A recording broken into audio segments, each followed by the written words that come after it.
سلامونه دوستانو. هغه پخواني مشران وایي په ډېره لیوني خوشحاله دي، مګر زه وایم چې زه د ژوند فلسفه چې څومره ډېره وم هغومره خوند ځینې اخلم.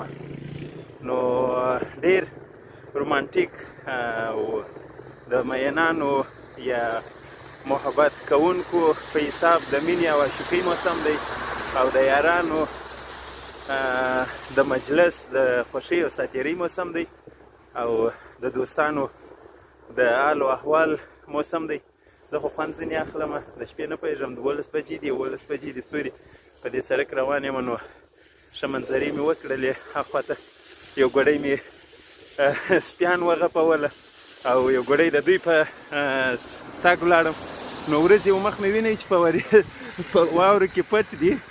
نو ځمه مخ ته، تاسې هم د ژوند د خوند